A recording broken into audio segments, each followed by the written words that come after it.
हिमाचल प्रदेश के सरकारी कर्मचारियों की नई पेंशन योजना यानी एनपीएस के तहत केंद्र सरकार के पास लंबित करीब 12,000 करोड़ रुपए की राशि को लेकर हिमाचल राजकीय अध्यापक संघ ने शीघ्र निर्णय की मांग की है। संघ के प्रदेश अध्यक्ष वीरेंद्र चौहान ने कहा कि ओल्ड पेंशन स्कीम लागू होने के बाद ये मुद्दा कर्मचारियों के भविष्य और सामाजिक सुरक्षा से जुड़ा गंभीर विषय बन गया है। उन्होंने इसे गैर राजनीतिक बताते हुए केंद्र सरकार से संवाद के जरिए समाधान की अपील की। साथ ही संघ ने कर्मचारियों के नियमितीकरण, वेतन आयोग लागू करने और अन्य लंबित मांगों को भी उठाया है।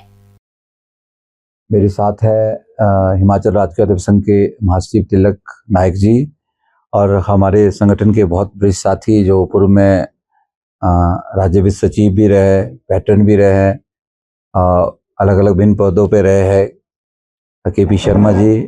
और राजेश जी। सबसे पहले मैं आप सबको, हिमाचल वासियों को, हमारे शिक्षक बंधुओं को, कर्मचारियों की नववर्ष की शुभकामनाएं देना चाहता हूं। और इस साल की हमारी ये पहली प्रेस वार्ता है और कुछ ज्वलंत मुद्दे हैं जिसको लेके हम आज आपके समक्ष रूबरू हैं।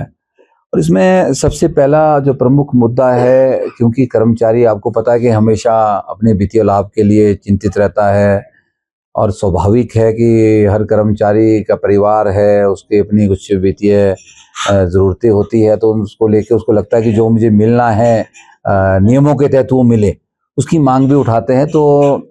उसको लेके हमारे बहुत से जो वित्तीय जो लाभ मिलने थे वो अभी तक पेंडिंग है।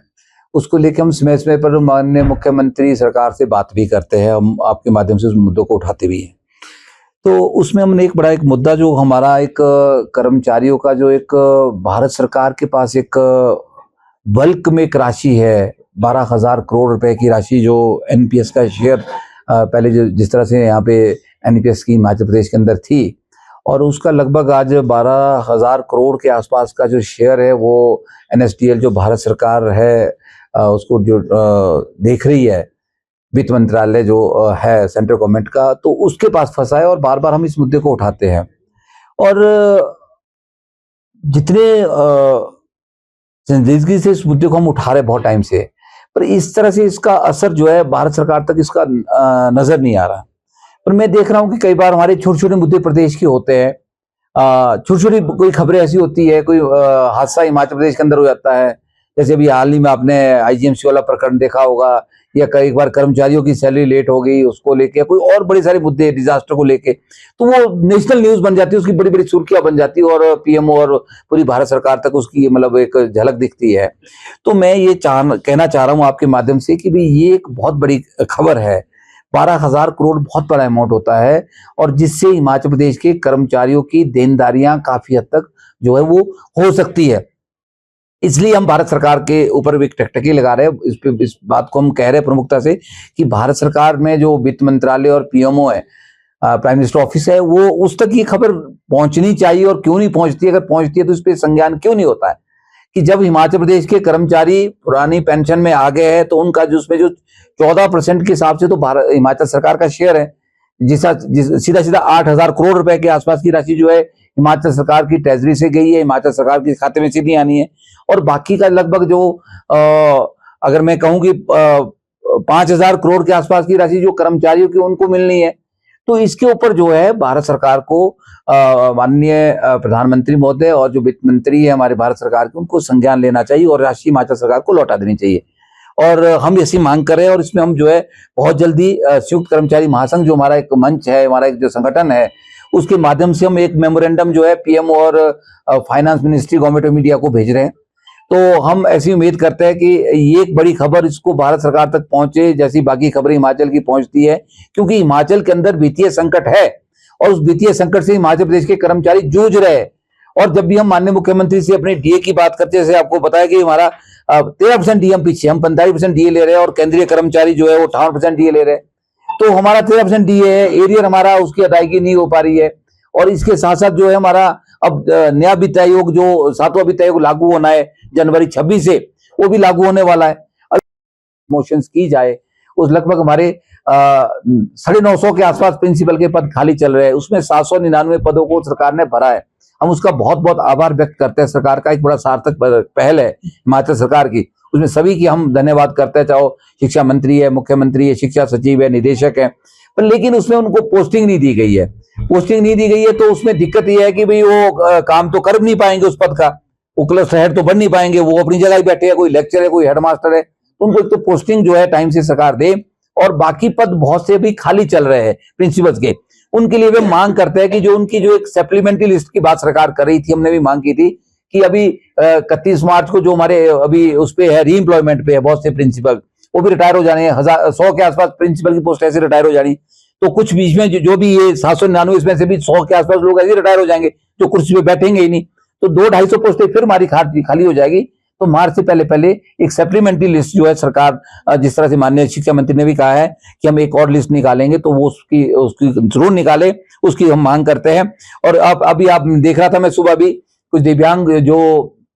लोग थे वो सेक्रेटरीट में धरना उन्होंने किया था, वो अपनी एम्प्लॉयमेंट की बात कर रहे हैं, कुछ प्रमोशन की बात कर रहे हैं, तो उसमें लेक्चर प्रमोशन की बात कर रहे हैं। तो ये भी मैं आप इस मंच के माध्यम से बात करता हूं, मांग करता हूं कि माननीय मुख्यमंत्री जो विशेष आवश्यकता वाले जो व्यक्ति है या फिर हमारे कर्मचारी है, उनकी प्रमोशन और एम्प्लॉयमेंट का विशेष ध्यान रखें, उनकी बात को सुना जाए। जिस तरह से हमारे जो अधिकारी है, एसडीएम साहब जिस तरह से उनसे बिहेव कर रहे थे, वो दुर्भाग्यपूर्ण है, और ऐसे लोगों के प्रति जो मुख्यमंत्री जीरो टॉलरेंस रखते हैं, उनकी बात को सुने और उनको सड़कों पे ना आने दे। मुझे लगता है नहीं आने की जरूरत होनी चाहिए, और एक विशेष आवश्यकता वाले लोग हमारे समाज के अंदर हैं, उनका भी ध्यान रखा जाए। और मैं एक बहुत बड़ी बात बोर्ड के सिस्टम को लेकर आपसे शेयर करना चाह रहा हूं, जिसका बड़ा विरोध भी है, और बड़ी इंपॉर्टेंट बात है। ये बात मुझे लगता है कि सरकार तक पहुंचेगी और सरकार इसमें संज्ञान देगी। जिस तरह से हमारा सीबीएसई बोर्ड की तरफ हमारा सरकार बड़ी, विभाग बड़ा, हमने तब भी ये बात कही थी कि बहुत जल्दी में लिया फैसला है, हालांकि फैसला बहुत अच्छा हो सकता है। कई स्टेटों ने इस तरह की पहल की थी, आंध्र प्रदेश ने, एक और 2 स्टेटों ने और भी पहल की है, उन्होंने भी सीबीएसई बोर्ड की तरफ जाने की कोशिश की, अपने बोर्ड थे, हालांकि उनके रिजल्ट भी सकारात्मक नहीं है, वो भी रोल बैक करने की स्थिति में है। और हमारे बहुत अच्छा बोर्ड, एचपी बोर्ड काम कर रहा था, पर उसको और स्पीड किया जा सकता था, लेकिन अगर सरकार ने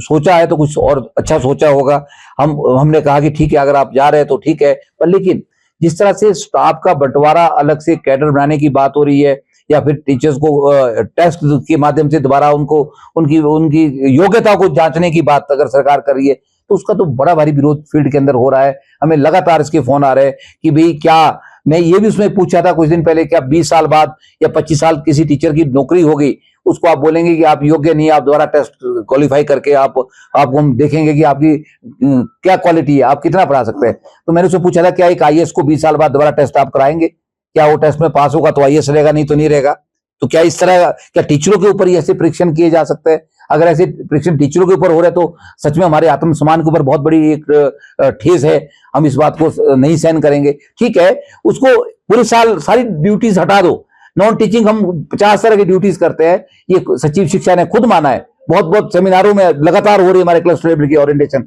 सेक्रेटरी एजुकेशन और हमारे मंत्री जी उन बैठकों में खुद जा रहे हैं। आप कल देखें, कल भी डिस्ट्रिक्ट सिरमौर की बैठक हो रही है, उसमें लगभग 500 प्रिंसिपल, हेडमास्टर्स और बीपीओ उसमें भाग ले रहे हैं, हर डिस्ट्रिक्ट वाइज हो रही है। उसमें यही बात वो मान रहे हैं, खुद कह रहे हैं कि मीटिंग्स बहुत एक्स्ट्रा वर्डन है टीचर्स के ऊपर। मैं ये कहता हूं कि टीचर्स को आप फ्री कर दो, मैं ये बात मुख्यमंत्री, शिक्षा मंत्री से कहना चाह रहा हूं, टीचर को नॉन टीचिंग असाइनमेंट से फ्री कर दो, जो टीचर जहां बैठा उसको काम दो, उसके बाद उसका 1 साल का रिजल्ट देखो, अगर वो फिट ही नहीं बैठता, आपके सीबीएसई बोर्ड है चाहे कोई भी बोर्ड है, उसको बदल दो, उसकी इंक्रीमेंट भी रोक दो, हम उसके लिए भी कुछ नहीं बोलेंगे।